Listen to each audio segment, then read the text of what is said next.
Hello friends, आपको स्वागत है हमारे यूट्यूब चैनल में। हम आपको बताने जा रहे हैं कि जो ये जीएनएम की मेरिट लिस्ट में आपका नाम नहीं आया था उसका क्या कारण था, और national health and family welfare ने हमें क्या मतलब वो बताया है।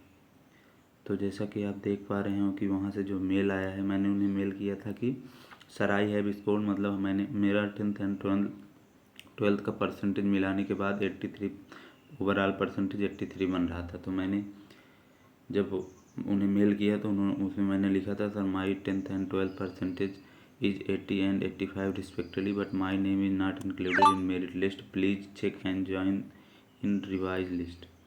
तो वहाँ से हमें जो मेल आया है, उसके बाद वहाँ से जो मेल आया उसके बारे में हम आपको बताते हैं। जैसा कि आप देख पा रहे हैं कि ये मैसेज मुझे 23 जून 2022 को 5:57 PM पे आया है national health and family welfare की तरफ से। उन्होंने लिखा है कि डियर एप्लीकेंट, आपने मेल किया उसके लिए आपको धन्यवाद। आपको जो समस्या हुई उसके बारे में we have gone through your, मतलब आपकी समस्या को हमने जाना। फिर लिखा है कि हमने देखा कि eligibility criteria for declare provisional list of short listed candidate. कह रहे हैं कि नीचे कुछ जानकारियाँ दी गई हैं जिसको पढ़ने के बाद आपको समझ में आ जाएगा कि जो डिक्लेयर्ड लिस्ट आई है वो किस आधार पर हुई है और उसमें आपका नाम क्यों नहीं है। तो कहा गया है कि 15% स्ट्रेट मतलब सीधे रिजर्वेशन, मतलब कि 473 में से 15% सीट पर आपका कोई दावा नहीं है, मतलब उनमें केवल एएनएम्स का है।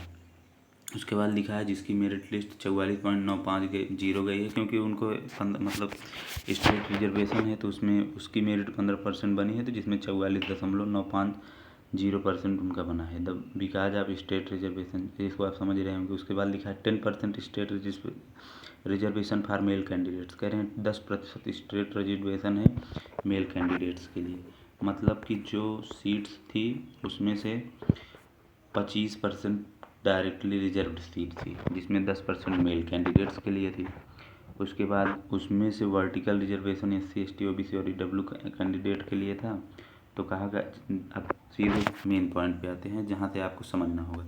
कुल मिला के ये जानिए, अगर आप SC और SC मेल हैं, अगर आपका 83% है फिर भी आपका नाम नहीं है मेरिट लिस्ट में, तब समस्या है। और SC फीमेल हैं, 82 है से ज़्यादा है या 82 है फिर भी आपका नाम मेरिट लिस्ट में नहीं है, तब तो गड़बड़ है। नहीं, अगर इससे कम है तो गड़बड़ नहीं, क्योंकि इसमें बताया गया कि 82 और 83 से ज़्यादा होना चाहिए, जैसा कि आप देख पा रहे हैं।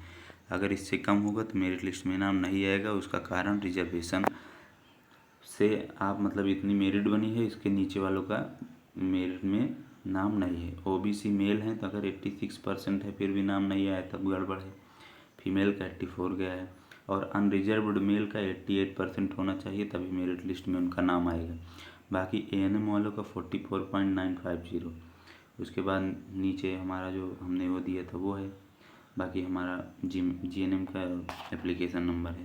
तो मुझे आशा है कि आप ये समझ गए होंगे, लेकिन एक बार मैं समराइज कर देता हूँ। समराइज करने का मतलब ये कि यदि आप मेल SC कैंडिडेट हैं और आपका 83% से कम है, तो आप 83% से SC मेल का अगर कम है तो आपकी मेरिट लिस्ट में नाम नहीं होगा। फीमेल है तो 82% से कम होगा तो नहीं होगा। OBC मेल है तो 86 से कम पर नहीं होगा। OBC फीमेल है तो 84 से कम रहेगा तो नहीं आएगी मेरिट लिस्ट में नाम। अनरिजर्व्ड मेल हैं तो 88% रहेंगे तो आपका लिस्ट में, इससे कम रहेंगे तो नहीं आएगा, ज़्यादा रहेंगे तो आएगा। अगर अनरिजर्व्ड फीमेल है तो 86% से ज़्यादा रहेगा तभी आएगा। तो जैसा कि आप समझ पा रहे होंगे कि अगर ये वीडियो आपको अच्छी लगे तो लाइक शेयर एंड सब्सक्राइब करें। बहुत बहुत धन्यवाद आपका।